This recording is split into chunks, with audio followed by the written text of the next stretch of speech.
মাঝে মধ্যে ধৈর্য ধারণ করা লাগবে, ঠিক কিনা বলেন? এতদিন আমরা শুনতাম 12 জোট 12 জোট 12 দলীয় জোট, কেউ যদি একটা চলে যায় যাক, তারপরেও কি ধৈর্য ধরে থাকার দরকার আছে না? কথা কয় না রে ভাইরা। অথবা সবিল হক, হক কথা বলতে হবে, হক পথে চলতে হবে। প্রয়োজনে হকের উপরে যদি দুনিয়া ছাড়তে হয় তাও ছাড়া লাগতে পারে। জোরে কোন কথা ঠিক কিনা? আমি একটা দৃষ্টান্ত দেওয়ার জন্য বলতেছি, যিনি বাংলাদেশে 50 বছর ধরে কোরআনের সবচেয়ে হক কথা বলেছেন, সমস্ত বক্তার ওয়াজ যদি এক পাল্লায় দেওয়া হয় আর আল্লামা সাইদি হুজুরের ওয়াজ যদি আর এক পাল্লায় দেওয়া হয়, আপনারা বলেন তো সমস্ত বক্তার ওয়াজের চাইতে তার ওয়াজের দাম এবং ওজন কম না বেশি? এত হক কথা বলার বিনিময়ে তাকে অন্যায়ভাবে 13 বছর জেলখানার মধ্যে বন্দি করে রাখছে। শুধু জেলখানার মধ্যেই বন্দি করে রাখে নাই, বরং তাকে হাসপাতাল নিয়ে গিয়ে হত্যা করা হলো। আল্লাহর বান্দারা একটু মনোযোগ দিয়ে শুনবেন, অতাওয়াসাউ বিল হক, এই হক কথা বলাই লাগবে। আল্লাহ বলেছেন, ওয়ালা নাবলুওয়ান্নাকুম বিশাইয়্যিম মিনাল খাউফি ওয়াল জুই ওয়া নাকসিম মিনাল আমওয়ালি ওয়াল আনফুসি ওয়াস সামারাতি ওয়া বাশশিরিস সাবিরিন। আমাদের বাংলাদেশের আবু জেলের গ্রুপ কিন্তু কোরআন শুনবি, কিন্তু বাস্তবে আল্লাহর কোরআন ধরবার চাবি না। জোরে কোন কথা ঠিক কি না? কোরআন ধরার কথা বললি কবি হুজুর তো রাজনীতি শুরু করলো, উল্টা বুঝবে। জোরে কোন কি বুঝবে? উল্টা। আল্লাহর নবী আসরের নামাজের ইমামতি করতেছেন। কোন নামাজ? এমন সময় আল্লাহ তাআলা নবীর উপর একটা আয়াত নাজিল করলেন। নামাজের সময়ও কোরআনের আয়াত নাজিল হয়েছে। আয়াতটা হলো, ইয়া আইয়ুহান নাবিয়্যু হারজিল মুমিনিনা আলাল কিতাল। এই আয়াতটা নাজিল হয়েছে মদিনায়। তো এখন নামাজ শেষ করে 2 ওয়াক্ত নামাজের পরে নবী সাহাবীর দিকে মুখ ঘোরাতেন। একটা হলো ফজর আর একটা হলো আসর। এই 2 ওয়াক্ত নামাজের পরে কোনো সুন্নত নফল আছে? আসরের পরে সূর্য অস্ত যাওয়ার আগে কোনো সুন্নত নফল আছে? ফজরের পরে সূর্য উদয় হওয়ার আগে কোনো সুন্নত নফল আছে? এই জন্য নবী সাহাবীর দিকে মুখ ঘোরাতেন। নবী মুখ ঘুরে বললেন, সাহাবীরা তোমরা জানো আজকে নামাজের ভিতরে আল্লাহ তাআলা একটা গুরুত্বপূর্ণ আয়াত আমার উপর নাজিল করেছেন। সাহাবীরা বললেন হুজুর আমরা কেমনে জানবো আপনার উপর আল্লাহ কি নাজিল করছে? আপনি না বলা পর্যন্ত তো আমরা জানি না। তো আল্লাহ রাসূল আয়াতখানা বলে ব্যাখ্যা করে বলতেছেন যে আল্লাহ পাক আমাকে জানাইলেন, শুধু কাতারবদ্ধ হয়ে জামাতে নামাজ পড়লে হবে না, রোজা করলে হবে না, জিকির করলে হবে না, বরং আপনার পিছনে যারা সারিবদ্ধ হয়ে নামাজ পড়তেছে তাদেরকে সৈন্য হিসাবে গড়ে তোলেন। যে কোনো সময়ে মক্কার কাফেরেরা মদিনাকে আক্রমণ করতে পারে, আর মদিনা আক্রমণ করলে দোয়া দিয়া দরুদ দিয়া মদিনা রক্ষা করা যাবে না। তাদের বিরুদ্ধে স্ট্যান্ডিং আর্মি হয়ে, সৈন্য হয়ে যুদ্ধ ঘোষণা করা লাগবে। এই আয়াতটা যখন নবী সাহাবীদের সামনে বললেন, তখন সামনে কাতারে টুপিওয়ালা, জুব্বাওয়ালা, পাগড়িওয়ালা একজন, তার নাম হলো ওবাই ইবনে সলুল। নাম কি? ওবাই ইবনে সলুল। টুপি ভালো, দাড়ি ভালো, পাগড়িও ভালো, জুব্বাও ঠিক আছে। নবীর হাঁটুর সাথে হাঁটু লাগায় বলতে যে হুজুর এটা না গন্ডগোলের আয়াত। আপনারা বলেন তো এটা গন্ডগোলের আয়াত? আজও বাংলাদেশে কোরআনের হক কথা যারা বলবে, সংসদে যারা কোরআন নিয়ে যাবার জন্য ইসলামে আন্দোলন করবে, ওই মুনাফিকের লোকেরা বলবে এরা গন্ডগোল করবে। জোরে কোন কথা ঠিক কিনা? আসলে কি গন্ডগোল? আল্লাহ বলেছেন, কুল জাল হক ওয়া যাহাকাল বাতিল ইন্নাল বাতিলা কানা যাহুকা। তো ব্যাপারটা হলো, আবু জেহেল বলতেছে এই কোরআনকে যদি ধরি তাহলে আমার যে ভুয়া নেতৃত্ব এটা চলবি না। কোরআনকে যদি গ্রহণ করা হয় কোন মানুষের আইন চলে না, আইন চলে কার? আর আল্লাহর আইন চললে মানুষ নেতা হবে না খলিফা হবে? এটা আল্লাহ কোরআনই বলেছে। আমাদের বাংলাদেশে সব নেতা হয়, ভোটের আগে খুবই নরম, বুঝলেন? ভোটের আগে আমাদের দেশে তো এত নরম, আর যখন খলিফা হবে আগে ছিল গরম, খলিফা হওয়ার পরে নরম। ওমর ফারুকের জীবনে পড়ে দেখেন, যখন সাহাবী ছিল রাস্তাতে গেলে শয়তান কয়দিন যায় না, আর যে খলিফা হলো এত নরম। দায়িত্ব পাওয়ার আগে গরম চলে, কিন্তু পাওয়ার পরে আর গরম চলবি না। আর আমাদের বাংলাদেশে দায়িত্ব পাওয়ার আগে খুবই নরম, গরিবের বন্ধু, সমাজসেবক, জনদরদি। গাড়ি থেমে ফকিরের সালাম দেয়, ফকির চারিদিকে তাকায় দেখে কেউ নাই, কারে সালাম দিলে? আপনারই দিলাম। কয় ভিক্ষা করে? কয় ভোটের আগে আপনিও যা হামু তাই। হাই রে নেতার নরম ভাই, যেই ভোট হয়ে দায়িত্ব বসে ও আর গরিবের কাছে আসেই না। মাঝে মধ্যে বগড়া বেড়াবার আসবে, গরিব ভোটার যদি নেতার কাছে যাবার চাই, সামসার অত্যাচারে কাছে যাবার পারবে না। ধরে কোন কথা ঠিক কিনা? তো সেই কোরআন থেকে ছোট্ট একটা সূরা, মাসটা হলো রজব মাস। আজকে হলো লাইলাতুল মেরাজ। আজকে রাত কি? লাইলাতুল মেরাজ। আজকের এই রাতে নবুয়তের 10ম বৎসরে আল্লাহ তাআলা নবীকে আসমানে নিয়ে গেছিলেন। আসমানে, ধরে কোন কোথায়? আসমানে বললে ভুল হবে, আরশে। 7 আসমান পাড়ি দিয়ে আল্লাহর আরশ পর্যন্ত নবীরে ভ্রমণ করাছেন এই আজকের এই রাতে। আমাদের নবীকে আল্লাহ তাআলা জান্নাত দেখারও তৌফিক দিয়েছেন, বলেন সুবহানাল্লাহ। জাহান্নাম দেখারও সুযোগ করে দিয়েছেন। জান্নাত এবং জাহান্নাম আমাদের নবী দেখে আবার দুনিয়াতে আইছেন, খালি খালি আসেন নাই। জাহান্নাম থেকে মুক্তি, জান্নাত পাওয়ার জন্য 5 ওয়াক্ত নামাজ। ধরে বলেন কয় ওয়াক্ত নামাজ? হ্যাঁ, হাদিস শরীফে আছে as-সালাতু মিফতাহুল জান্নাহ, নামাজ হচ্ছে জান্নাতের চাবি। সুবহানাল্লাহ কোন না কেন? হ্যাঁ, এখানে সূরা আসর। আসর শব্দের অর্থ হলো সময়।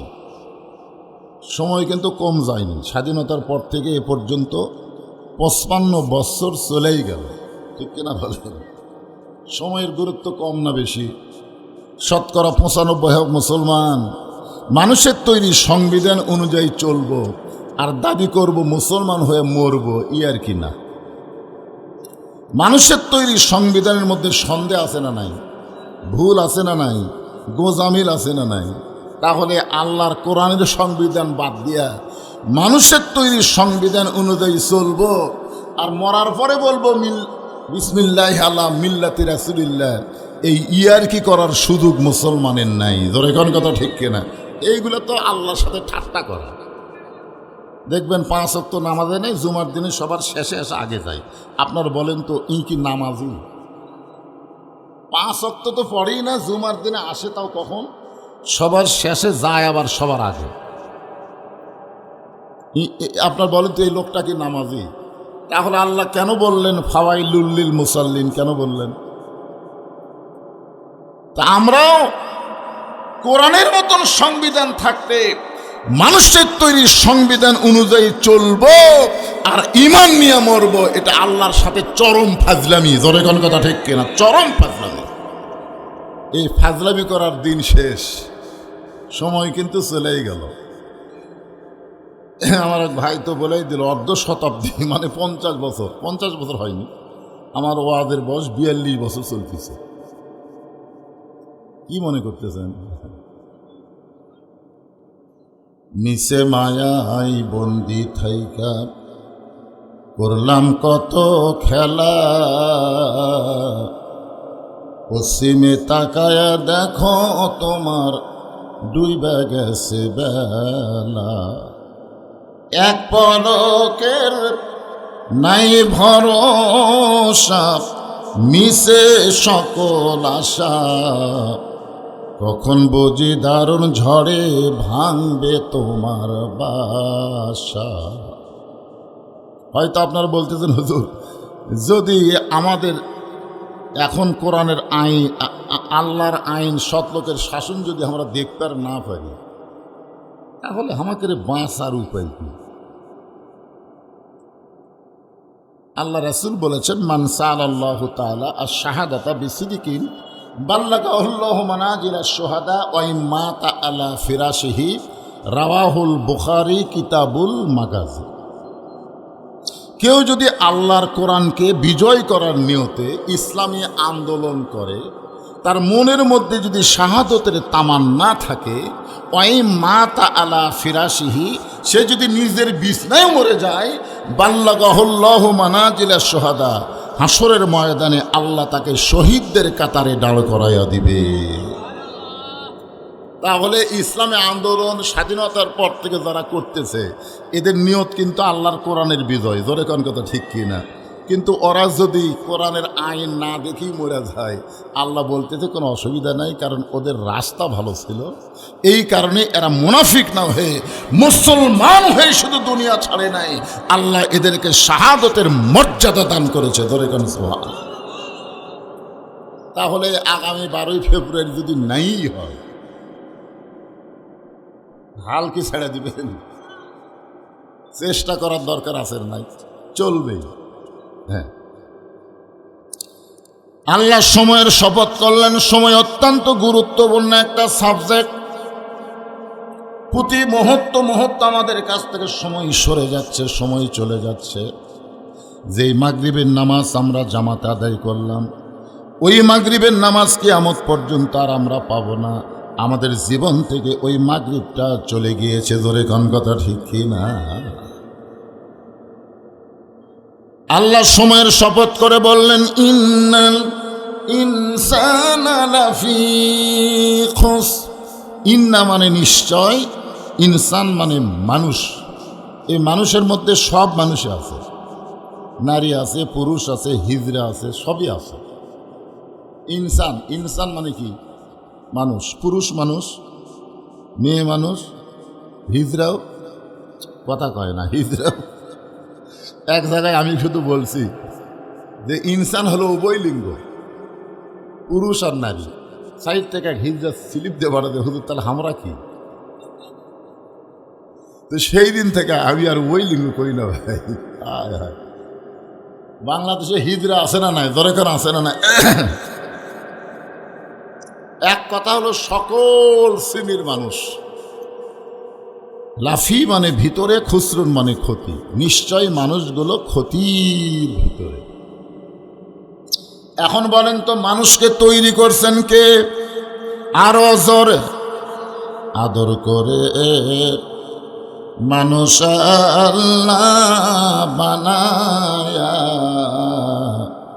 কেমনি দিবেন ক্ষতির মধ্যে ফেলিয়া। সর্বপ্রথম আল্লাহ যাকে তৈরি করছেন তার নাম কি?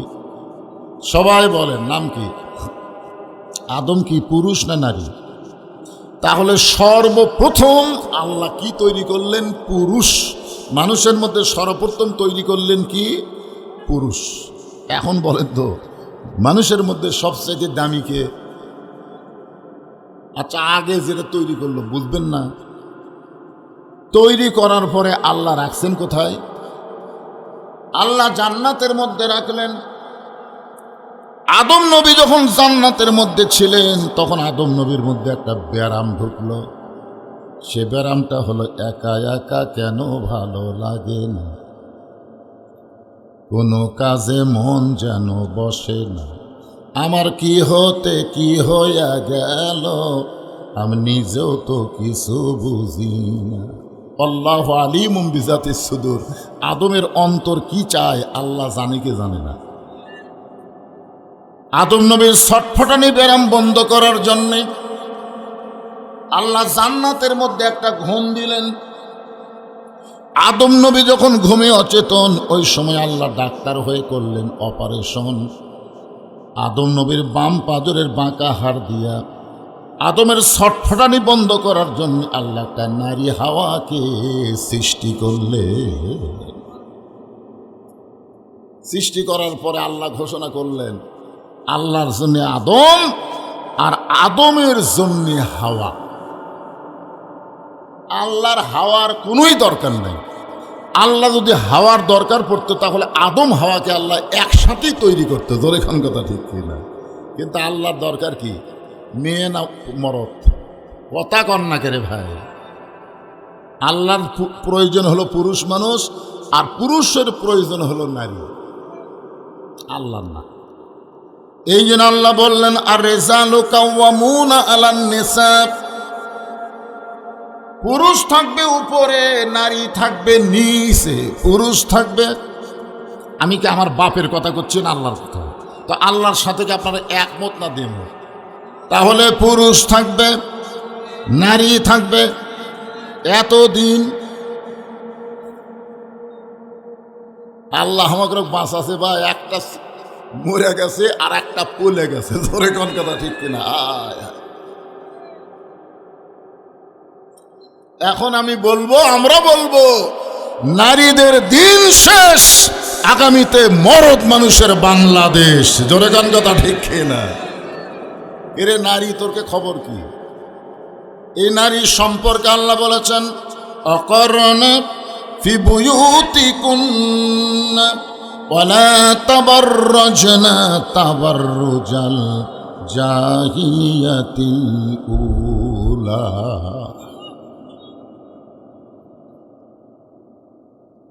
আমার মায়ের আবার মন খারাপ করেন না, কেবল তো শুরু করলাম, শেষে কি কই একটু শেষ পর্যন্ত শোনা লাগবে না? হ্যাঁ,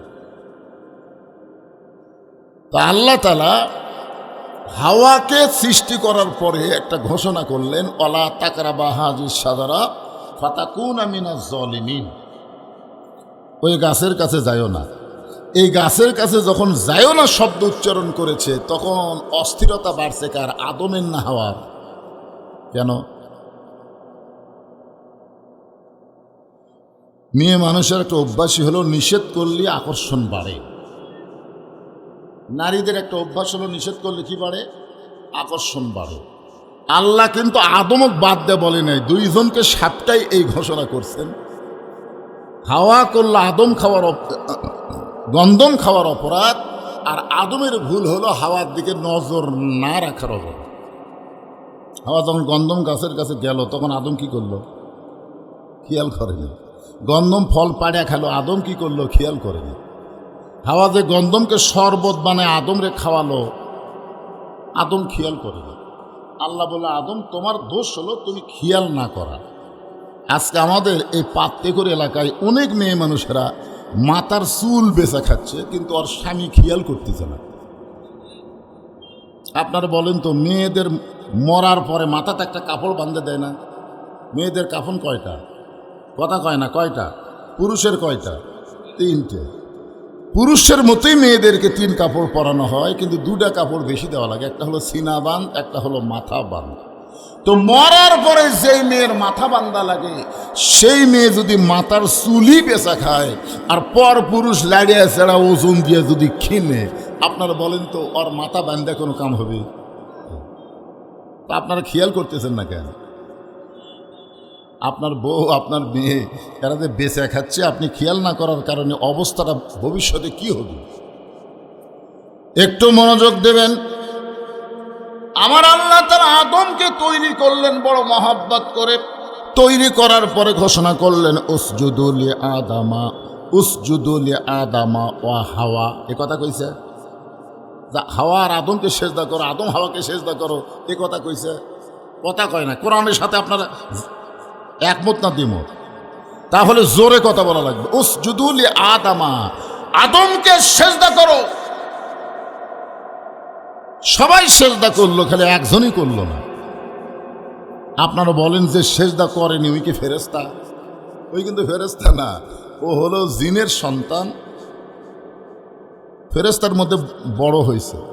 এক সময় তার ইবাদত দেখে আল্লাহ খুশি হয়ে ডিগ্রি দিল মুআল্লিমুল মালায়েকা, ফেরেশতার ওস্তাদ। আল্লাহ বললেন তুই সেজদা করলি না কেন? বলে আদম হলো মাটির তৈরি, আমি হলাম আগুনের তৈরি। ইল্লা ইবলিস আবা ওয়াস্তাকবার, অহংকার করার কারণে আল্লাহ বলেন বের হয়ে যা, আমার হেদায়েতের মধ্যে, রহমতের মধ্যে তোর আর কোনো জায়গা নাই, যা। ইবলিস বলতেছে আল্লাহ বাইর করে যখন দিবেনি, যাওয়া তো লাগবেই। তো যাওয়ার আগে আপনাকে একটা প্রশ্ন করব। আল্লাহ বলে কি প্রশ্ন? বলে আমার প্রশ্ন হলো আদম বড় না আল্লাহ বড়? আপনার বলেন তো কে বড়? আপনাকে কারোর মধ্যে সন্দেহ আছে নাকি? শয়তান বলতেছে আল্লাহ আপনি যদি বড়ই হতেন তাহলে 6 লক্ষ বছর আপনাকে সেজদা করলাম, আর আদমকে খালি একটা সেজদা করিনি। একটা সেজদা না করার কারণে আমার 6 লক্ষ বছরের সেজদার খবর কি? আল্লাহ বলে, ইবলিস, আমি আল্লাহ আদমকে এত ভালোবাসি, আমার নিজের চাইতেও অনেক বেশি। একটা সেজদা না করার কারণে আমি তোমার 6 লক্ষ বছরের সেজদা বাতিল করে দিয়েছি। সবাই সুবহানাল্লাহ বলবেন না? আপনারা বলেন তো, আদমকে আল্লাহ ভালোবাসে কম না বেশি?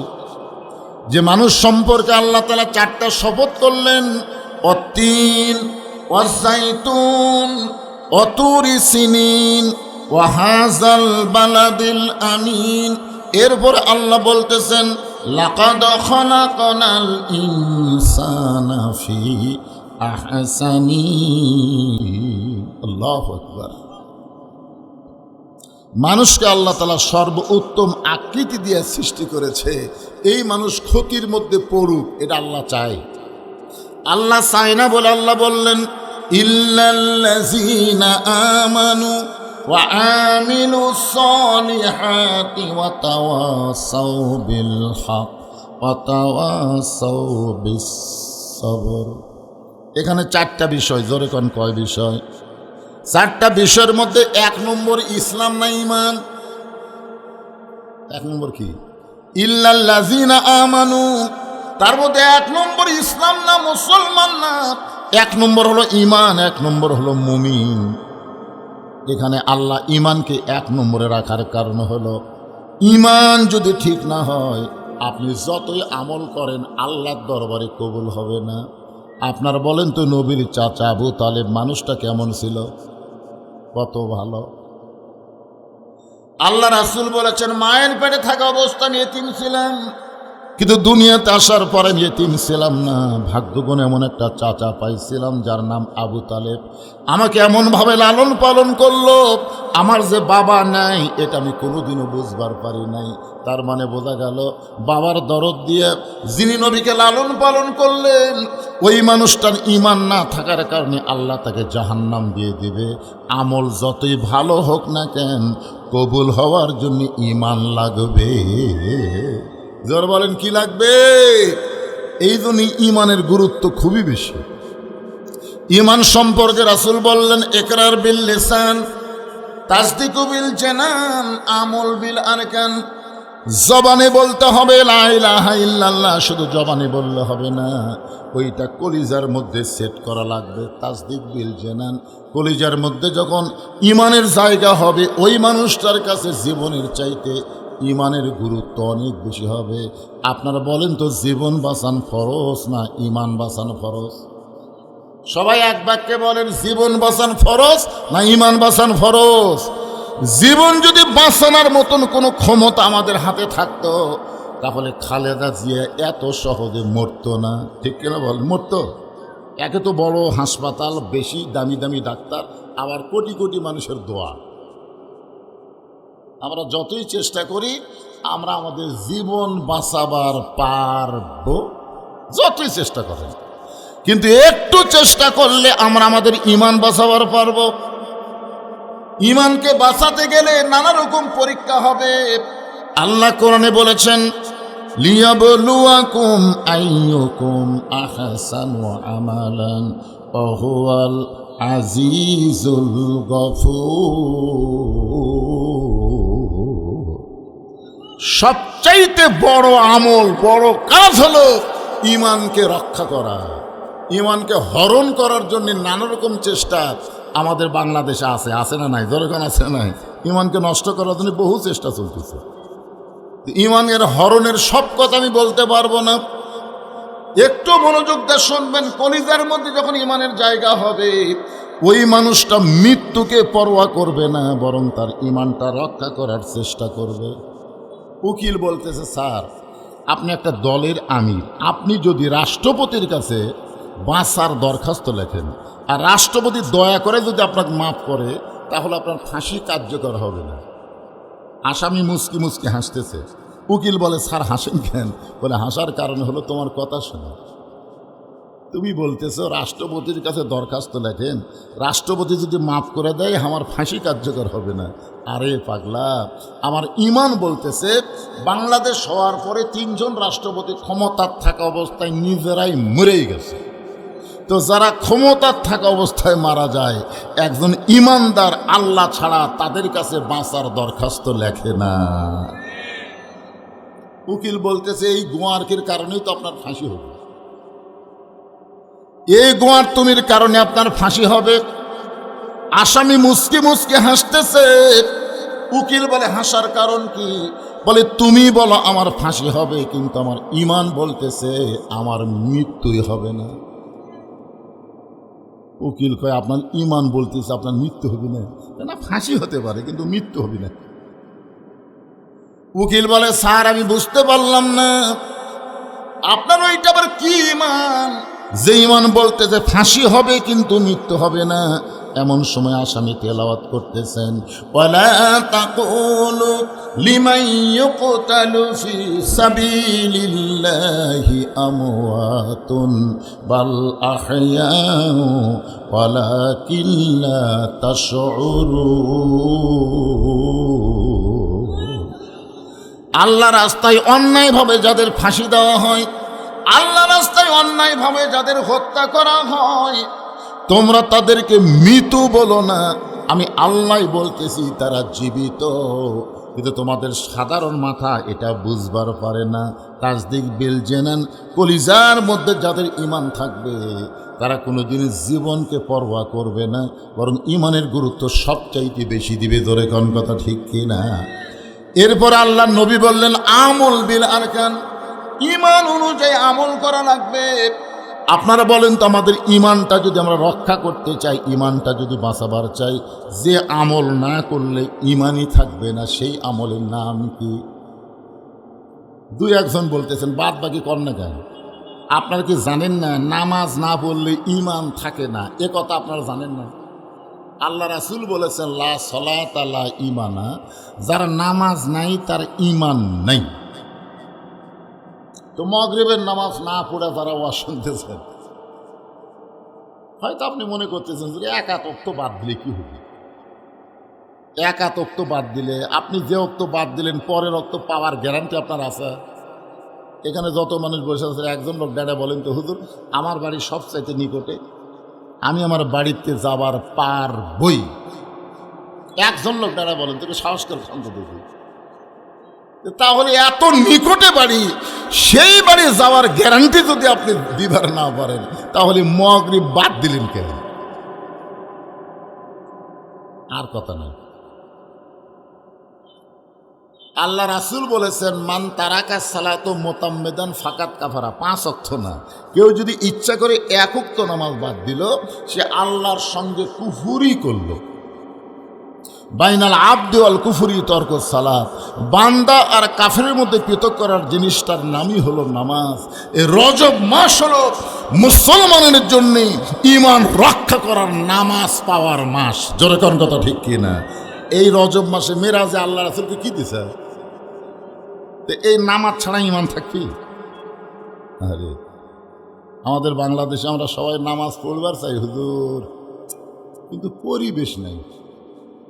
আমাদের বাংলাদেশের অবস্থা এখন কেমন জানেন? নামাজ পড়তেছি কিন্তু নামাজ কায়েমের কোনো পরিবেশ হচ্ছে না। এখন বলেন তো নামাজ পড়ার কথা কোরআনে কয় জায়গাত আছে? নাই? কি কয়? এক বক্তা ওয়াজ করতেছে 82 জায়গায় আল্লাহ নামাজ পড়ার কথা বলছে। আসলে 82 জায়গায় আল্লাহ নামাজ পড়ার কথা বলেনি, নামাজ কায়েমের কথা বলেছে। জোরে কোন কথা ঠিক কিনা? একটা জায়গা তো নামাজ পড়ার কথা নাই, অথচ আমরা নামাজ পড়তেছি। বাপ পড়ে, বেটা পড়ে না, বউ পড়ে, স্বামী পড়ে না, দাদা পড়ে, লাঠি পড়ে না। কি মনে করতেছেন এরা নামাজ কায়েম করে? আল্লাহ রাসূলের মেরাজ হয়েছে নবুয়তের 10ম বৎসরে। নবুয়তের 10ম বৎসরে আল্লাহ রাসূলকে নিয়ে গেলেন আরশে। কয় বৎসরে? নবুয়তের 10ম বৎসরে। 5 ওয়াক্ত নামাজ নবী দুনিয়াতে নিয়ে আসার পরও 3 বৎসর মক্কাতেই ছিলেন। 3 বৎসর কোথায় ছিলেন? মক্কায় ছিলেন। এক সময় আল্লাহ নবী বলতেছেন আল্লাহ আপনি যত জায়গায় নামাজের কথা বলতেছেন, প্রত্যেক জায়গায় বলতেছেন আকিমুস সালাত, নামাজ কায়েম করো, কিন্তু মক্কাতে তো নামাজ কায়েম করা যাচ্ছে না। আমরা চোরের মতন চুপি চুপি নামাজ পড়বার পারতেছি, কিন্তু কায়েম হচ্ছে না। তা আপনি কায়েমের কথা বললেন, কায়েম তাহলে কখন হবে? আল্লাহ রাসূল এ কথা বলার পর আল্লাহ বলতেছেন, হাবিব, মক্কাতে আপনি হলেন নামাজের ইমাম, আর আবু জেহেল হলো সমাজের ইমাম। খুব খেয়াল করে শুনবেন, মক্কাতে রাসূল হলেন কিসের ইমাম? নামাজের ইমাম। আচ্ছা, নামাজ যখন জামাত হবে, আবু জেহেল পারবে? তাহলে কে পারবে? আল্লাহর নবী ইমামতি করবে। তাহলে মক্কার পরিবেশে আপনি হলেন নামাজের ইমাম, আর আবু জেহেল হলো সমাজের ইমাম। আপনি হলেন ভালো মানুষ, আর আবু জেহেল হলো খারাপ মানুষ। তার মানে ইমাম যতদিন ভালো থাকবে আর জালেম যতদিন নেতা থাকবে, ওই দেশে ওই পরিবেশে নামাজ কায়েম হবে না। নামাজ কায়েম করতে গেলে যিনি নামাজের ইমামতি করবে তাকেই সমাজের নেতা হওয়া লাগবে। এখন বলেন তো আমাদের বাংলাদেশের অবস্থা কি? একের মক্কার মতোই ভালো। প্রত্যেকটা মসজিদের ইমাম ভালো, প্রত্যেকটা সমাজের নেতা খারাপ। কি বুঝতেছেন? আমরা হুজুরা কি জন্য আছি? খালি দোয়ার জন্যে। আমি একবার শ্বশুর বাড়ি গেলাম, তখন আর মোটর সাইকেল ছিল, গাড়ি ছিল না। তো যাচ্ছি, চেয়ারম্যান সব মেম্বরক নিয়ে একটা বিচার করছে। তা আমাকে দেখে বলতে, হুজুর বসেন। আমি যেই গেলাম আমাকে চেয়ার ছেড়ে দিল। আমি বললাম কি জন্যে ভাই? বলে আমরা কাজ কাম করছি, আপনি খালি দোয়া করেন। আমি বললাম কিসের দোয়া? অত শোনা লাগবে কেন হুজুর? আপনি আলেম মানুষ, দোয়া করেন। আমি বললাম না, আগে শোনা লাগবে, কি কাম করছেন আপনারা? তখন ওই ছেলেকে দেখায় বলতেছে, ওই রাগ করার বউ তালাক দিছে। আমরা 2 থাপ্পড় দিয়ে বউর হাতে তুলে দিলাম। হুজুর আপনি দোয়া করেন আর যেন করুন তালাক না দেয়। তখন আমি বললাম, কে রে, কয় তালাক দিছে? তখন এই ছেলে বলতেছে, যতদূর দেওয়া যায় সব দিছে। তো যতদূর দেওয়া যায় সব দিছে, আর 2 থাপ্পড় দিয়ে বউ তুলে দিলেন, আর হুজুর দোয়া করবি তার মানে? তখন সাইড থেকে একজন বলতেছে, আপনারা হলেন দোয়ার জন্যে, আর আমরা হলাম বিচারের জন্যে। আমি বললাম না ভাই, এই দোয়া আমি করব না। তখন চেয়ারম্যান বলছে, তাহলে আপনি যান যান, এই মেম্বার তুই দোয়া কর। মেম্বার বলতেছে তুই দোয়া কর। আমি আস্তে করে চেয়ার বসলাম। চেয়ারম্যান বলতেছে, বসলেন কেন? হুজুর যান, মেম্বার দোয়া করবে। মানে একটু সারা জীবন দোয়াটা করলাম, আজ একটু আমিন আমিন করি। মেম্বার বলতেছে, আমি দোয়া পারি, তবে হুজুর থাকলে পারি না। ও হুজুর থাকলে তোরা দোয়া পারিস না, তোরা বিচার করিস। সেই জালেমদের বিচার আর মুসলমানের বাংলাদেশে চলবে না। জোরে কোন কথা ঠিক কিনা কথা বলেন? আল্লাহ কোরআনে বলেছেন, ইন্নাল্লাহা ইয়ামুরুকুম আন তুআদ্দুল আমানাতি ইলা আহলিহা ওয়া ইযা হাকামতুম বাইনান নাস আন তাহকুমু বিল আদল। আল্লাহু আকবার। একটু মনোযোগ দিয়ে শুনবেন। আল্লাহর নবীর মতন ইমাম থাকবে আলেম। আল উলামা ওয়ারাসাতুল আম্বিয়া, আলেমরা হলো নবীদের ওয়ারিস। আলেমদের মতন ভালো মানুষ ইমাম থাকবে, আর আবু জেহেলের মতন জালেমরা সমাজে নেতা থাকবে। ওই পরিবেশে নামাজ কায়েম হবে না। নামাজ কায়েম করতে গেলে যিনি ইমাম হবে তাকেই সমাজের নেতা হওয়া লাগবে। এই জন্য আল্লাহ কোরআনে বলেছেন, আল্লাযীনা ইম্মাক্কান্নাহুম ফিল আরদ, মুসলমানের মধ্যে কাউকে যখন ক্ষমতার চেয়ার দেওয়া হবে, তার 1 নম্বর দায়িত্ব কি? এজরকার 1 নম্বর দায়িত্ব কি? আকামুস সালাত, নামাজ কায়েম করা। নামাজ যখন বাংলাদেশে কায়েম হয়ে যাবে, তখন বাংলাদেশের পরিবেশে সুন্দর একটা সমাজ আমরা পাবো। কারণ আল্লাহ বলেছেন, ইন্নাস সালাতা তানহা আনিল ফাহশাই ওয়াল মুনকার। একমাত্র নামাজই পারে মানুষকে যাবতীয় বেহুদা এবং খারাপি কাজ থেকে বাঁচাই দিতে। আমাদের প্রত্যেকটা বাবারা যুবকদেরকে নিয়ে চিন্তা করতেছে। আমাকে বলে, হুজুর যেদিন থেকে আমার ছেলের হাতে মোবাইল, সেদিন থেকে আমার খুবই টেনশন। কি করতে যে কি করবি হুজুর? যেদিন থেকে মেয়ের হাতে মোবাইল, সেদিন থেকে আরও টেনশন।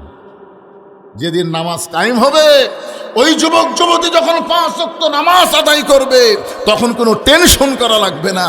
কারণ নামাজই তাকে সমস্ত খারাপি অশ্লীলতা থেকে হেফাজত করে দিবে। জোরে কোন কথা ঠিক কিনা? তাহলে আপনাদের ছেলে মেয়েকে যদি আপনারা ভালো রাখতে চান, নামাজ কায়েমের আন্দোলন করা দরকার আছে না নাই? কারা কারা নামাজ কায়েমের আন্দোলন করবেন? তুই হাত তোলে, আমার আল্লাহকে দেখান দেখি, হাত আমার।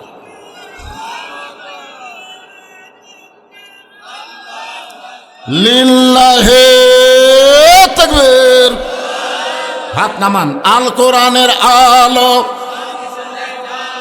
সংসদে জালো। আলহামদুলিল্লাহ। আপনি চান না আপনার ছেলেটা ভালো থাক, আপনার মেয়েটা ভালো থাক? চান না আপনি? যদি চান তাহলে এই মুহূর্ত থেকে বাংলাদেশের নামাজ কায়েমের আন্দোলন করা লাগবে। নামাজ কায়েমের আন্দোলন মানে আল্লাহর কোরআনের বিজয় চাইতে হবে। জোরে কোন কথা কন না কেন? সবাই কয় হুজুর আমার ছেলেটা যদি ভালো হতো। ভালো কিতে হবে রে? ওয়াজ দেয়া ভালো হবে, দোয়া দেয়া ভালো হবে। আল্লাহ কোরআনের অন্য জায়গায় বললেন, ফালিয়াবুদু রব্ব হাযাল বাইত আল্লাযী আত'আমাহুম মিন জু'ইন ওয়া আমানাহুম মিন খাউফ। ওই ঘরের মালিকের যদি তোমরা গোলামি করো, নামাজ পড়ো, তাহলে সঙ্গে সঙ্গে তোমাদেরকে আরও 2টা পুরস্কার দেওয়া হবে। 1 নম্বর পুরস্কার হলো তোমাদের রেজেকের কোনো পেরেশানি থাকবে না। তোমাদের বিশ্বাসী হবে রেজেক দেওয়ার মালিককে। আরো জোরে বলেন। আজকে আমাদের পেরেশানি,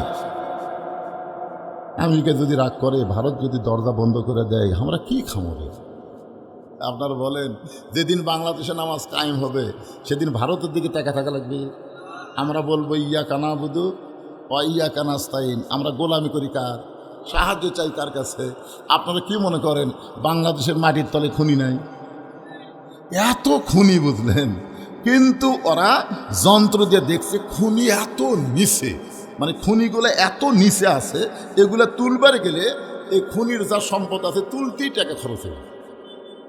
সোনার খনি, তেলের খনি, পেট্রোলের খনি, সব খনি খালি বাংলার মাটির তলে পড়ে আছে ভাই, কিন্তু তোলা যাচ্ছে না। যেদিন নামাজ কায়েম হবে সেদিন খুনিগুলো আল্লাহ উপর দিকে বেটা দিবে। তলে থাকিস না, উপরে যা। সৌদি আরবে নামাজ কায়েম হয়েছে, সমস্ত নিচের খুনি আল্লাহ উপরে তুলে দিছে। কথা কন না কেন? কথা কন না কেন? আল্লাহ পারে না? অনেকে চিন্তা করে হুজুর কি করবি এই সামান্য একটা এরিয়ার মধ্যে এত মানুষের বসবাস। মানুষ যতই হোক, রেজেক দেওয়ার মালিককে। ওমা মিন দাব্বাতিন ফিল আরদি ইল্লা আলাল্লাহি রিজকুহা। আল্লাহ বলেছেন এমন কোনো বিচরণশীল প্রাণী নাই যার রেজেকের ব্যবস্থা আমি আল্লাহ করি নাই। ওরা পেঁয়াজ বন্ধ করে দেবে, ওরা চিনি বন্ধ করে দেবে, ওরা লবণ বন্ধ করে দিবে, কিন্তু আল্লাহর রহমতের দরজা দিয়ে অবারিত রেজেক চলে আসবে। জোরে কোন কথা ঠিক কিনা? আল্লাহ দিবার পারে কি পারে না?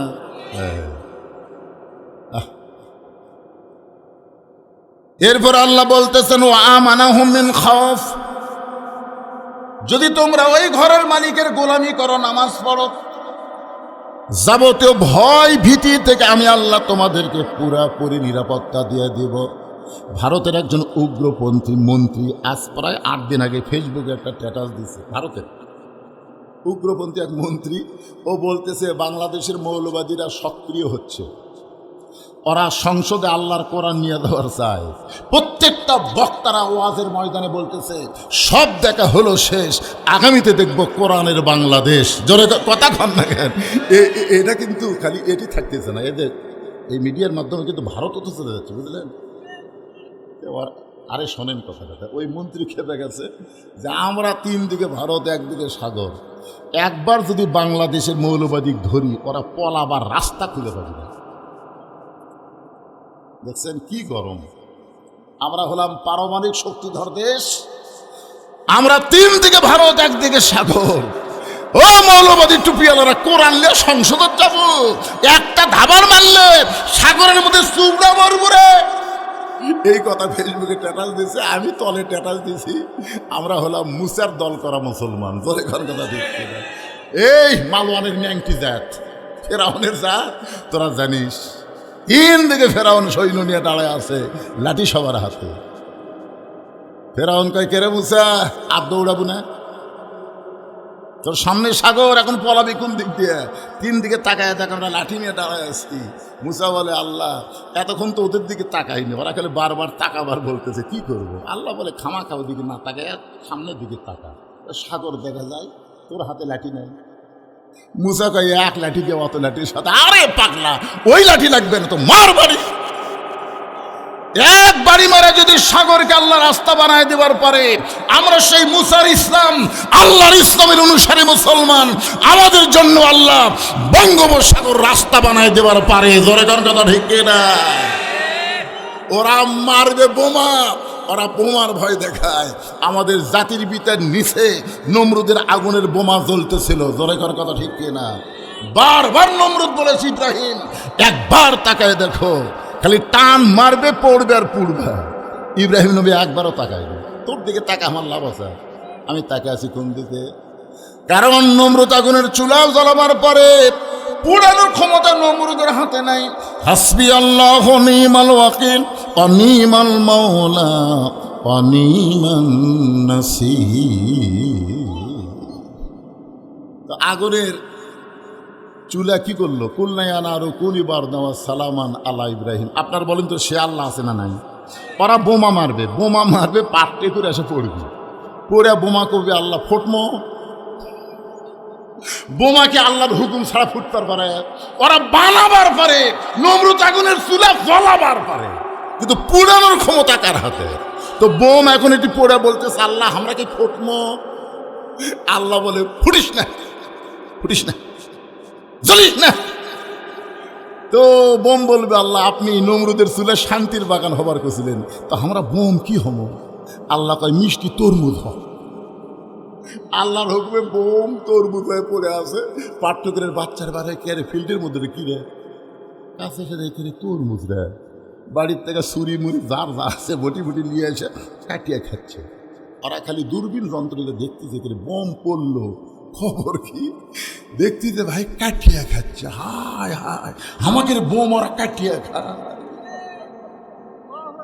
কি ভাবতেছেন আমরা কোনো পারমাণবিক ভয় করি না, আমরা অ্যাটম ভয় করি না, আমরা আত্মাকুল্লাহ ভয় করি কাকে? আরো জোরে বলেন। ও আমানাহুম মিন খাউফ।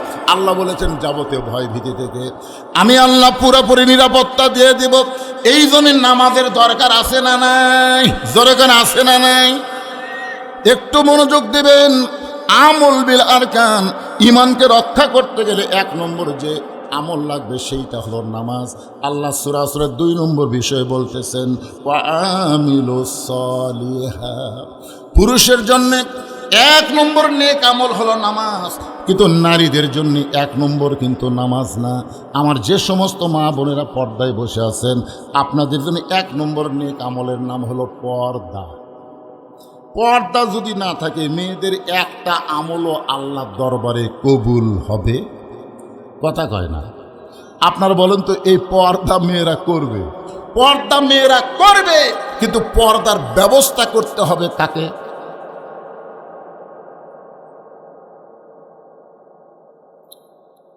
আপনি খালি একলা করলে হবে? এই পর্দা বিষয়ে বুঝি আল্লাহর কোরআনে কোনো আইন নাই? ধরে যেন আছে না নাই? তাহলে পর্দার আইন যদি বাংলাদেশে চালু করতে চান, কোরআনের মঞ্চে রাখলে হবে না, কোরআনকে সংসদে নিয়ে যাওয়া লাগবে। ধরে কার কথা ঠিক কিনা? আমার মায়েরা পর্দা যখন করবে তখন মেয়েদের অবস্থাটা কেমন হবে? আল্লাহ নবীর মেয়ে ফাতেমার ঘরে নবী ঢুকে বললেন, ফাতেমা তোমার কি কখনো মনে হয় তোমার বাবা বিশ্ব নবী বলে আল্লাহ তোমাকে জান্নাত দিবে? ফাতেমা বলতেছে, বাবা আমার সবসময় মনে হয় আমার বাবা বিশ্ব নবী, আর বিশ্ব নবীর মেয়ে হওয়ার কারণে আল্লাহ আমারে জান্নাত দিবে। এই চিন্তাই খুশি আমার সব সময় অন্তরে। রাসূল বলে, ফাতেমা তুমি খুব ভুল মনে করেছো মা, বিশ্ব নবীর মেয়ে হওয়ার কারণে আল্লাহ তোমাকে জান্নাত দেবে না। জান্নাতে যদি যাবার চাও তাহলে জান্নাতের আমল করে তোমাকে জান্নাতে যেতে হবে। আমার মায়ের একটু মনোযোগ দিয়ে শোনেন। জান্নাতে যাবার চাইলে জান্নাতের আমল করতে হবে।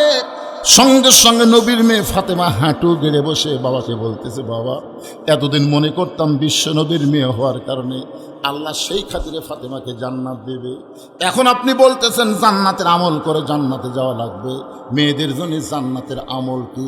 রাসূল বললেন মেয়েদের জন্য মাত্র 4টে আমল করা লাগবে। 1 নম্বর হলো 5 ওয়াক্ত নামাজ। সবসময় মেয়েদের নামাজ পড়া লাগবে না, 24 ঘন্টার মধ্যে 5 বার নামাজ পড়লে নামাজের হক আদায় হয়ে যাবে। সব সময় নামাজ পড়া লাগবে না। নামাজের ওয়াক্ত হলো কয়টা? 24 ঘন্টার মধ্যে 5টা ওয়াক্ত নামাজ পড়লে নামাজের হক আদায় হবে। ও ফাতেমা, সারা বছর রোজা রাখা লাগবে না, বছরে 1 মাস রোজা রাখলে রোজার হক আদায় হবে। ফাতেমা, স্বামীর খেদমত সবসময় করা লাগবে না। স্বামী যখন খেদমত চাবে তখন স্বামীর খেদমত করবা। স্বামী যদি খেদমত না চায় তুমি অযথা স্বামীর খেদমত করবা না, কারণ অতি ভক্তি, কথা কয় না, অতি ভক্তি। আপনি বইয়ের খেদমত চাচ্ছেন না, বউ আসা যখন আপনার হঠাৎ খেদমত করতেছে, মাথা টিপতেছে, হাত টিপতেছে, তারপরে পাও তেল দিয়ে দিচ্ছে, এটা করতে সেটা করতে, তখন আপনি বুঝতে পারবেন যে আপনার বউ একটা ওয়াজ করবে। অতি ভক্তিতে হঠাৎ দেখি ভক্তি কি একটা ওয়াজ করবে। ওয়াজটা হলো আপনার বাপের বিরুদ্ধে, মায়ের বিরুদ্ধে, আপনার ভাইয়ের বিরুদ্ধে, আপনার বোনের বিরুদ্ধে। ওর বাপ মা ওর ভাই বোনের বিরুদ্ধে জীবনে ওয়াজ করবে না। ওয়াজ খালি করবি আপনার বাপের বিরুদ্ধে, মায়ের বিরুদ্ধে, আপনার ভাইয়ের বিরুদ্ধে। আজকে পার্টি কোরআনের মাহফিল হচ্ছে, বলতেছে আমার বোনক দাওয়াত দিবা না, আমার বোনক, আমার ভাইক দিবা না। যদি বলে তোর ভাই বোনক দিব, আমার না না দরকার নেই, তোর ভাই বোনক দিব, আমার ভাই বোন দরকার নেই। বলে সাপাত কষা বাড়ি মারা দরকার, কথা হয় না। এই জন্য আল্লাহ রাসূল বলেছেন ফাতেমা, স্বামী যখন খেদমত চাবে তখন স্বামীর খেদমত করবা। স্বামী খেদমত না চাইলে অতিরিক্ত খেদমত করার কোনো দরকার নাই। রাসূল কিছুক্ষণ একটু ব্রেক দেওয়ার পরে বললেন, ফাতেমা, মেয়েদের জন্য সতীত্বের হেফাজত, পর্দাকে এমনভাবে গ্রহণ করা লাগবে এর কোনো ওয়াক্ত নাই ফাতেমা, এটা সব সময় ফরজ। পর্দার কোনো ওয়াক্ত নাই। পর্দার কি নাই? ওয়াক্ত মানে কি? সময়। দাদির ওয়াক্ত হয়েছে, দাদি বোরকা পড়ছে। কে দাদি বোরকা পড়ছেন কেন? মরা লাগবে ভাই, মরা লাগবে। ও দাদির সাথে 16 বছর এক নাতনি আছে, ওর গাওয়াত বোরকা নেই। আপনারা বলেন তো, পুরুষ মানুষ বুড়া হোক আর যুবক হোক, বুড়ির দিকে কারো নজর থাকবে? আমার নিজের কথা বলতেছি, একটা বুড়ির দিকে আমি তাকাই না, নিজের কথাই বলতেছি। বুড়ির দিকে তাকে আমাকে কি পাওয়ার আছে কোনটা? আর সেই বুড়ি বোরকা পড়ছে, যেই বুড়ির দিকে বুড়াও তাকায় না, সেই বুড়ি বোরকা গাওয়াতে মরা লাগবে ভাই। আর যুবতীর দিকে যুবক বুড়া সবাই তাকে থাকে, পার গাওয়াত বোরকা নেই। 50 বছর আমের গাছের গোড়াত কেউ যদি বেড়া দেয়, কে ভাই বেড়া দিচ্ছেন কে? সতর্ক থাকা ভালো। গরু ছাগল যদি গাছ খায়, কিন্তু 50 বছর গাছের দিকে গরু ছাগল ঘৃণা করে তাকাবি না রে ভাই। বেড়া যদি দিবার চাও, লক লকা পাতা বাড়াইছে, ওই ছোট গাছে বেড়া দাও। আমার মায়েদের জন্য বলতেছি, মা, পর্দা এমন একটা ফরজ ইবাদত, এইটা সবসময় আল্লাহ ফরজ করেছে। ফাতেমার হাতে একটা ওড়না ছিল, ওই ওড়নাটা মাথার উপরে দিয়া মুখটা ঢেকে বললেন, বাবা, আপনাকে সাক্ষী রেখে আল্লাহর কাছে ওয়াদা করলাম, এই মুহূর্ত থেকে আমি ফাতেমা পর্দার ভিতরে ঢুকে গেলাম। সঙ্গে সঙ্গে নবী বললেন আমিন। ফাতেমা কি বললেন? আপনাকে সাক্ষী রেখে আল্লাহর কাছে ওয়াদা করলাম, এই মুহূর্তে আমি পর্দার মধ্যে ঢুকে গেলাম। সঙ্গে সঙ্গে নবী বললেন আমিন। কয়েকদিন পর আল্লাহ বলেন, হাবিব, আপনার মেয়ে ফাতেমার কাছে যে পর্দা ওয়াজ করলেন, তখন থেকে ফাতেমা পর্দা গ্রহণ করলো। আর পর্দা গ্রহণ করার কারণে আমি আল্লাহ ফাতেমার জন্য একটা পুরস্কার ঘোষণা করব। আমি আল্লাহ ফাতেমার পর্দাকে এতই ভালোবাসি, আপনার মেয়ে বলে কথা না, আপনার ফাতেমার পর্দা দেখে আমি বললাম, সাইদাতুন নিসায়ে আহলেল জান্নাহ ফাতেমাতুজ জোহরা, ফাতেমা হলেন জান্নাতি নারীদের নেত্রী। আল্লাহ রাসূল খুশি হয়ে ফাতেমার কাছে বললেন, ফাতেমা, তুমি যে পর্দা গ্রহণ করেছো, এই পর্দা গ্রহণ করার কারণে আল্লাহ তোমাকে বিশাল একটা ডিগ্রি দান করেছে মা। আল্লাহকে তোমাকে শুধু জান্নাত দেবে না, আল্লাহ শুধু তোমাকে জান্নাত দেবে না, জান্নাতি নারীদের নেত্রী বানায় দিবে। সঙ্গে সঙ্গে ফাতেমা বললেন, বাবা জীবনে যত কষ্ট হোক, জীবনে যত বিপদ হোক, এই পর্দাকে আমি এমনভাবে গ্রহণ করব, শত কষ্টর ভিতরে আমি পর্দা হারা হব না বাবা। ওয়াদা করার পরে ফাতেমা সারা জীবন পর্দার মধ্যে থাকলেন। যেদিন ফাতেমা দুনিয়া থেকে বিদায় নেবেন, এশার নামাজ পড়ে হযরত আলী ঘরের মধ্যে ঢুইকা দেখে ফাতেমার গাল বয়ে বয়ে পানি পড়তেছে, ফাতেমার দুই গাল বয়ে বয়ে পানি পড়তেছে। হযরত আলী ফাতেমার পানিটুকু হাতের মধ্যে নিয়ে বললেন, ফাতেমা আজকে তোমার জীবনে এমন কি দুঃখ বলো? তুমি তো বহু দুঃখ আমার কাছে গোপন করেছো। তুমি কতদিন না খেয়েছিলে, না খেয়ে থাকার কারণে তোমার চোখের তলে কালিমা পড়ে গিয়েছিল, এরপরও তুমি মুচকি হাসি দিয়ে আমার সামনে দাঁড়াইছো। তাই বলে, ফাতেমা তোমার চোখের নিচে কালিমা পড়ে গিয়েছে, তুমি বলো আমি সুরমা দিয়েছি গো একটু সুন্দর হয়ে আপনার সামনে দাঁড়ানোর জন্য। আলী বলেন, ফাতেমা কত কষ্টের মধ্যেও তুমি হাসি মুখে আমার সামনে দাঁড়াইছো, আজকে তোমার গাল বয়ে বয়ে পানি পড়তেছে। ফাতেমা তোমার এমন কি দুঃখ আমাকে কি বলা যায় না। ফাতেমা বললেন, স্বামী গো আজকে আমার কান্দার কারণ হলো আল্লাহ তাআলা আমার দোয়া কবুল করেছে। আলী বলতেছেন, ফাতেমা দোয়া কবুল করা হলো আনন্দের বিষয়, তাহলে কেন কাঁদতেছো? ফাতেমা বলে, স্বামী গো কি দোয়া আল্লাহ কবুল করেছে আপনি কি শুনবেন না? আলী বলে, ফাতেমা কি দোয়া তোমার কবুল করেছে আল্লাহ? ফাতেমা বলতেছে, আমি সবসময় বলতাম আল্লাহ আমার মৃত্যুটা পর্দার মধ্যে দিও, আল্লাহ তাআলা আমার মৃত্যুটা পর্দার মধ্যে কবুল করেছে।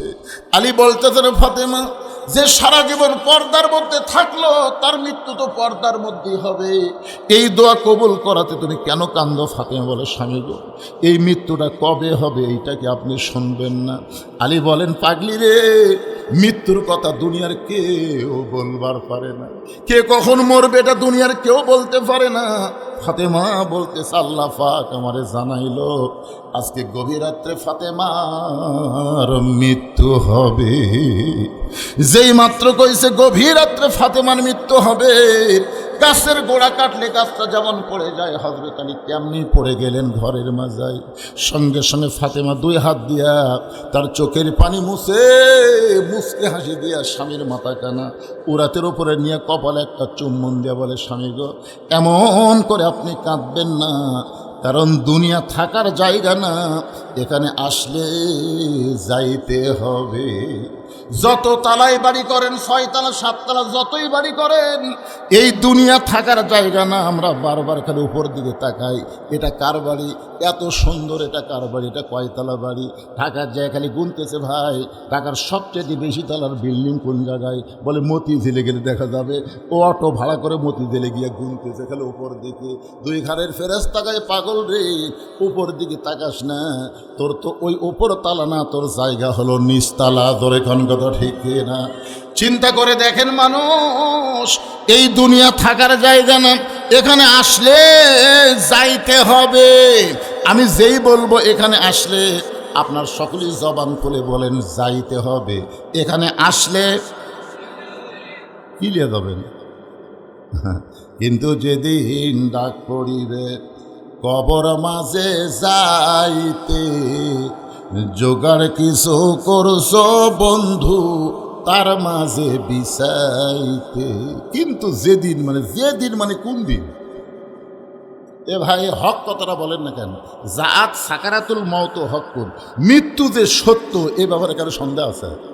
তাহলে কিন্তু যেদিন মানে কোন দিন?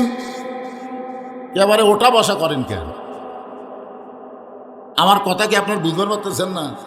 যাওয়া লাগবে না? কুড়ি যাবেন?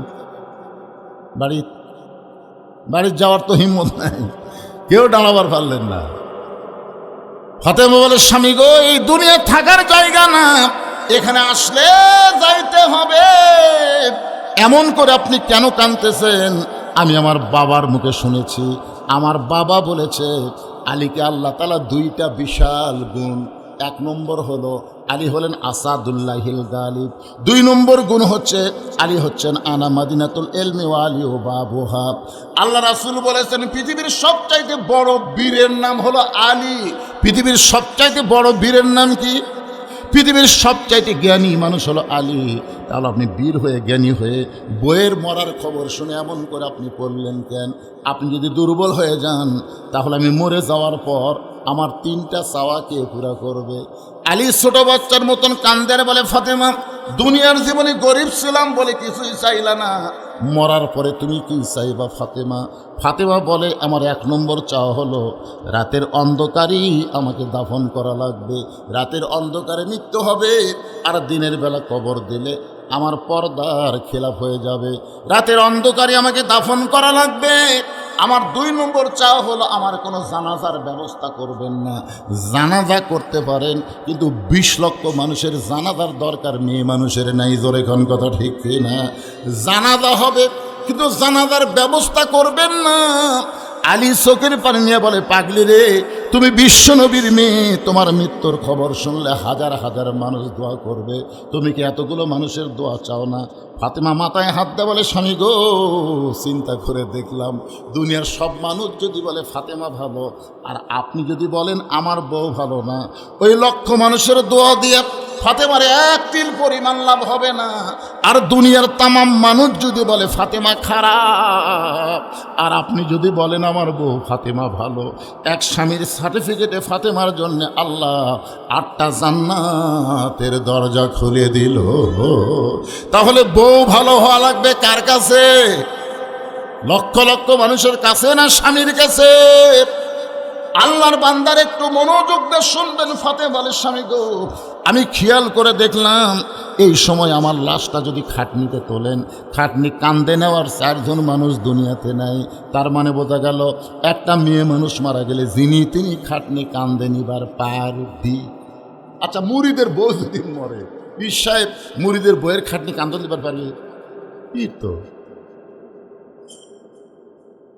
সব কয়, উমুক হুজুর খাটনি কান্দত লিখে রে, উমুক হুজুর খাটনি কান্দত লিখে রে। এই দলিল পুটু আর কথা হয় না। ফাতেমা বলতেছেন, আমি হিসাব করে দেখলাম আমি দুনিয়া থেকে বিদায় নেওয়ার পর আমার 4 জন পুরুষ খাটনি কান্দে নেওয়ার নাই। আমার বাবা যদি দুনিয়াতে থাকতো, মরা মেয়ের লাশের খাটনি বাবা কান্দে নেবার পারত, কিন্তু 6টা মাস আগে আমার বাবা দুনিয়া থেকে বিদায় নিয়ে গেছে। ওগো স্বামী, আমার হাসান হোসেন যদি বড় হইতো, মায়ের লাশের খাটনি কান্দে নিবার পারত, কিন্তু আমার হাসান হোসেন এত ছোট, এরা মায়ের লাশের খাটনি কান্দে নিবার পারবে না। ওই জান্নাতুল বাকির পূর্ব কোণায় সবুজ রঙের একটা বাতি জ্বলবে, ওই বাতি বরাবর আমাকে দাফন করে দিবে। একটু মনোযোগ দিয়ে শুনবেন। ওয়ামিলুস সলিহার সূরা আসরের 2 নম্বর বিষয় নিয়ে কথা বলতেছি। এখানে 4টা বিষয় আলোচনা হবে। 1 নম্বর হলো ঈমান, 2 নম্বর হলো নেক আমল, 3 নম্বর হলো তাওয়াসসাউ বিল হক, 4 নম্বর তাওয়াসসাউ বিস সবর। এই 4টা বিষয় আমি আপনাদের সামনে আলোচনা করতে চাই। আপনাকে শুনবেন ভাই? কারা কারা শুনবেন? আল্লাহকে একটু হাত দেখান তো দেখি। লিল্লাহু তাকবীর।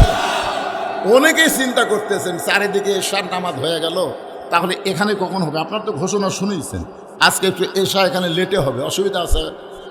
আমার ওয়াজের পরে এশার নামাজ হবে, যদি আরও 8 ঘন্টা লাগে আপনার কি সমস্যা আছে ভাইজান?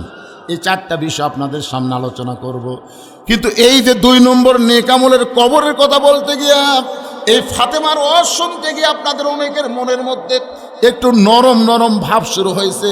আর নরম নরম ভাব যখন শুরু হবে, তখন তাদেরকে জান্নাতের আমলের জন্য উদ্বুদ্ধ করা লাগবে। এই মুহূর্তে জান্নাতে যাওয়ার আমল হচ্ছে এই মসজিদের পেশাবখানা, মসজিদের অজুখানা নির্মাণের জন্যে। আমাকে বলেছে হুজুর 5টা মিনিট, বেশি সময় না, মাত্র 5টা মিনিট আল্লাহর ঘর মসজিদের জন্য একটু ব্যাগ দিব, রুমাল দিব, আপনারা আল্লাহর হস্তে দান করবেন। 500, 1000, 2000 যদি কেউ দান করেন। এখন এই অতিথিগুলো এখনও আসে নাই, ওরা প্রধান বক্তার সময় আসবে। তা আমার সময় যারা এসেছেন, আপনারা আমাকে অত্যন্ত ভালোবাসেন, মহব্বত করেন। এখানে আল্লাহর কোনো বান্দা আছে অজুখানার জন্য নগদে 1000 টাকা দেবেন। ব্যাগটা ক্লিয়ার খুঁটি গেল, সব রেডি হয়ে থাকা লাগবে, একটু রেডি হয়ে থাকা লাগবে না? পিছন দিক থেকে আমার ভাইয়েরা ব্যাগ নিয়ে আসবেন, উমাল নিয়ে আসবে, যিনি যা পারবেন আল্লাহর ঘর মসজিদের জন্য দান করবেন। আল্লাহর ঘর মসজিদ। আপনাদের মধ্যে কেউ যদি থাকে 1 বস্তা সিমেন্টের টাকা দেবেন না, 500 টাকা দেন। আজকের মাহফিলের সম্মানিত সহসভাপতি আমার ভাইজান, ওনার নাম কি, ওয়ারিসুল মোস্তফা ভাইজান আমার 1000 টাকা দান করে। আল্লাহ তার দান কবুল করেন। আল্লাহ নেক নিয়ত নিয়ে একজনে উঠবেন না, এখনো শুনবার চাচ্ছেন। অতাও সবিল হক, হকের ওয়াজ শুনবেন না? হক বোঝেন? হক বোঝেন না তো। হকের ওপর ওয়াজ হবে, গরম 2-4 মিনিট গরম ওয়াজ হবে, অসুবিধা আছে? তারপরে অতাও সবের সবর, ধৈর্যের উপর ওয়াজ করা লাগবে। খালি গরম হলে হবে না, মাঝে মধ্যে ধৈর্য ধারণও করা লাগবে, ঠিক কিনা বলেন? এতদিন আমরা শুনতাম 12 জোট 12 দলীয় জোট। কেউ যদি একটা চলে যায় যাক, তারপরেও কি ধৈর্য ধরে থাকার দরকার আছে না? কথা কয় না রে ভাইরা।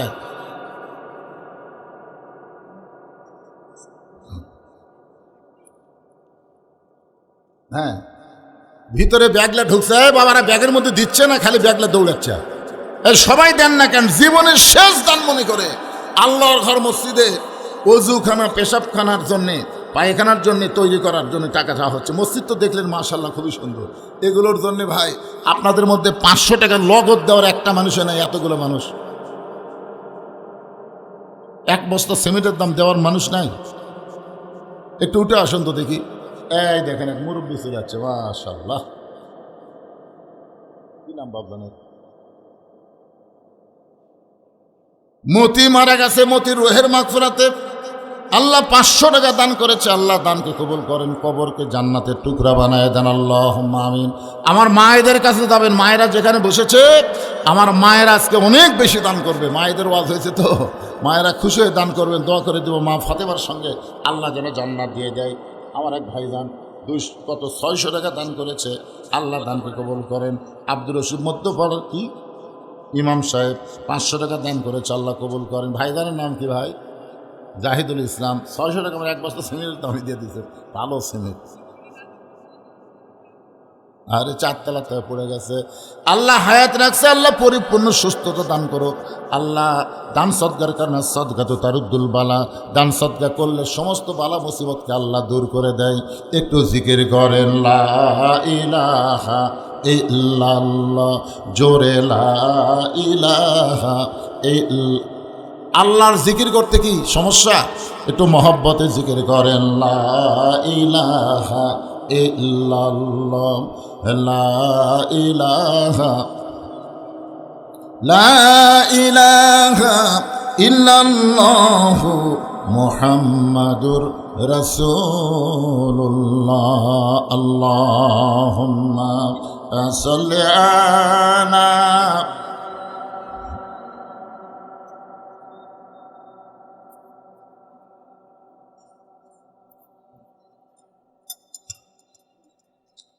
মাওলানা মুহাম্মদ। এই ব্যাগগুলা তুলে সব টেজতে আসবে, কেউ যেন সাইড মারে না বাবা। দেখবেন কয় ব্যাগ দিছে রে বর্তমানে ইয়াবা বাবা, এগুলো অনেক নিশা আসক্ত ছেলে। ফট করে ব্যাগলা দাঁড়ায়, পরে দেখা যাচ্ছে ব্যাগ দিল 32টা, পাওয়া গেল 28টা, 4টে নেই। এরকম যেন না হয়। যাদেরকে ব্যাগ দেওয়া হচ্ছে বিশ্বস্ত, তারা ব্যাগগুলা টেজে নিয়ে চলে আসবে ইনশাল্লাহ। আজকে কিন্তু আপনারা মনে করবেন না যে ও শেষ। আমার পরে আপনার সবাই তাকে চিনেন, আব্দুর রশিদ সরকার চিনেন না? হ্যাঁ, তিনি সেই ফাটাফাটি আলোচনা করবেন। এবং আলোচনার পরে ভাত তরকারি আছে, আমি তো শুনে আসতাম। হ্যাঁ হয় আলু ঘাটিতে খাওয়া, আলু ঘাটি মানে ভাত তরকারি।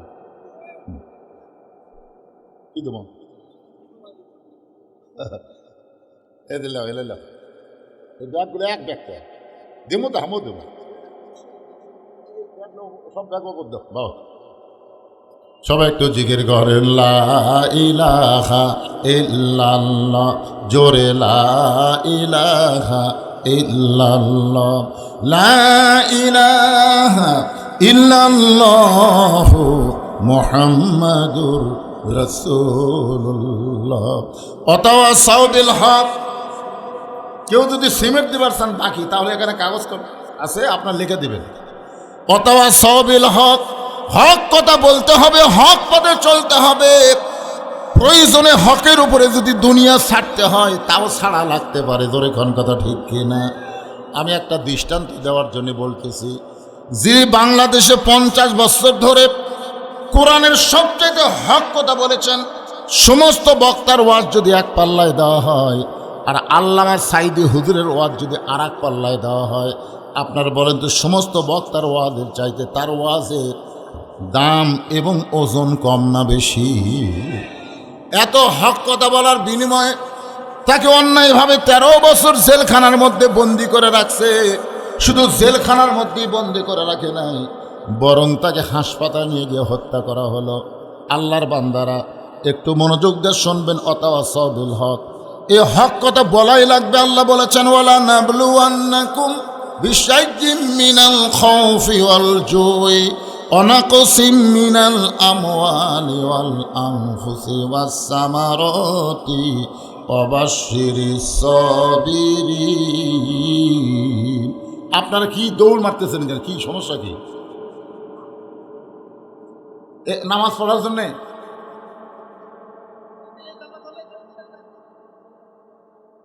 আসলে অনেকেই মনে করতেছে কেন এসা নামাজ হবি না। হবি রে পাগলা, আমার ওয়াজ শেষে এখানেই জামাত হবে, মসজিদেও জামাত হবে। মসজিদে আজান দিছে, এই মসজিদ যে মসজিদের মাহফিল এখানে আজান দিছে, মসজিদেও জামাত হবে, এখানেও জামাত হবে।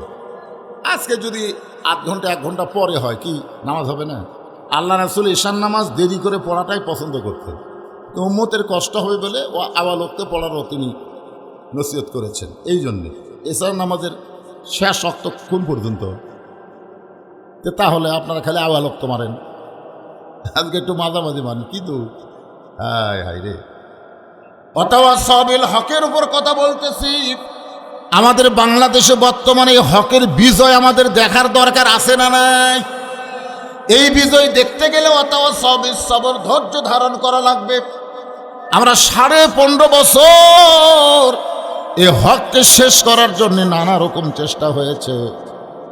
মিথ্যা মামলা দিয়ে জেলে বন্দি করে তাকে আবার ফাঁসির আসামি করে ফাঁসির মঞ্চে নিয়ে যাওয়া হয়েছে।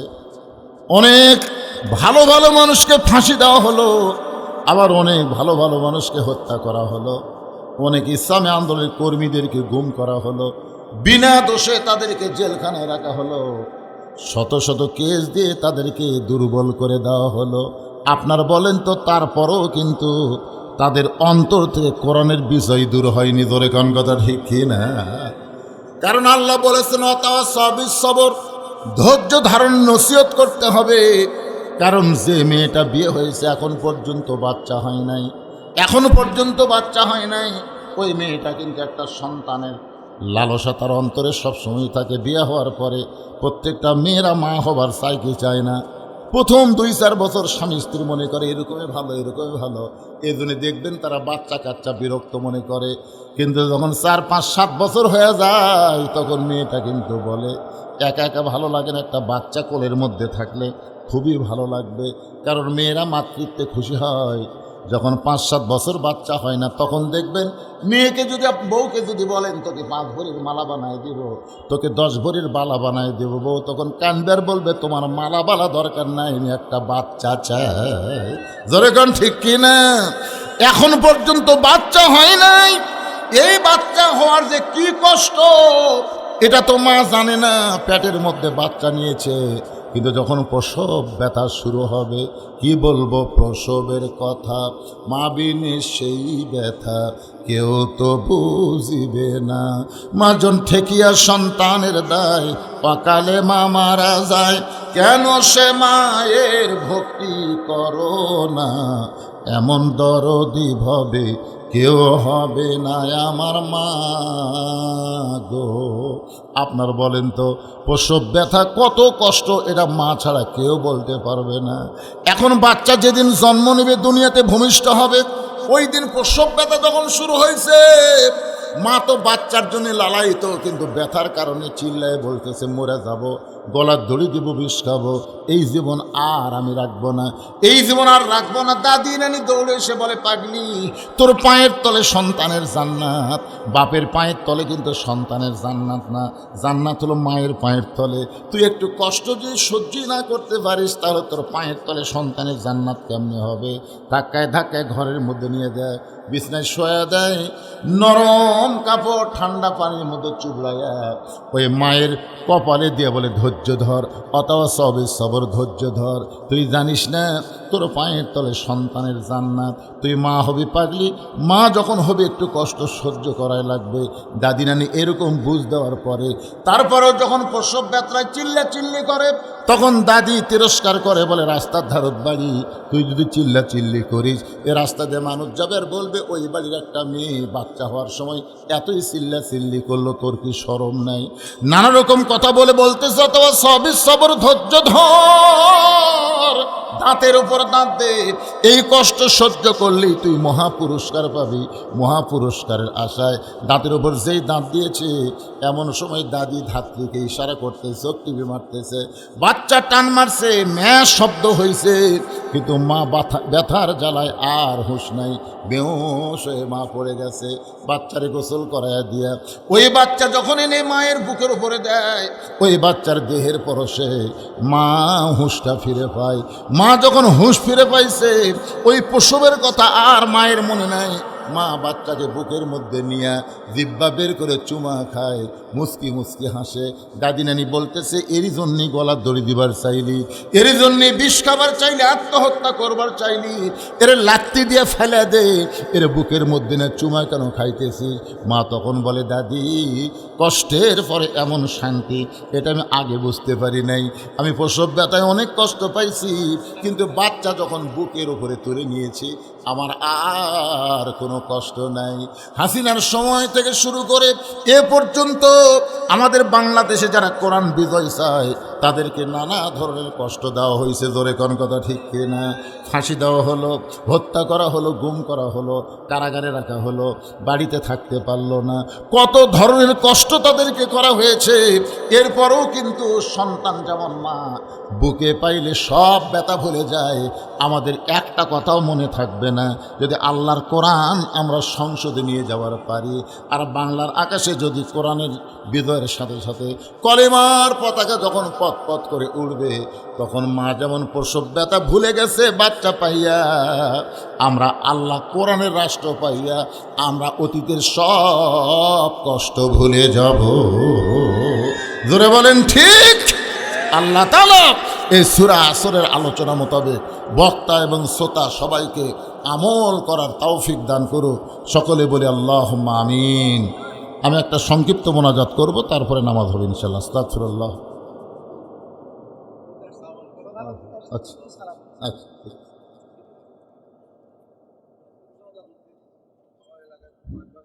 সম্মানিত উপস্থিতি, উঠবেন না ভাই, প্রধান অতিথি বিশেষ কাজে সালাম বিনিময় করবেন, তারপরে নামাজ হবে ইনশাআল্লাহ। তাফসীর মাহফিলের ইতিমধ্যেই আসন গ্রহণ করেছেন প্রধান অতিথি হিসেবে জনাব মোহাম্মদ এনামুল হক শাহিন ভাই। আপনারা কেউ উঠবেন না, আমাদের প্রধান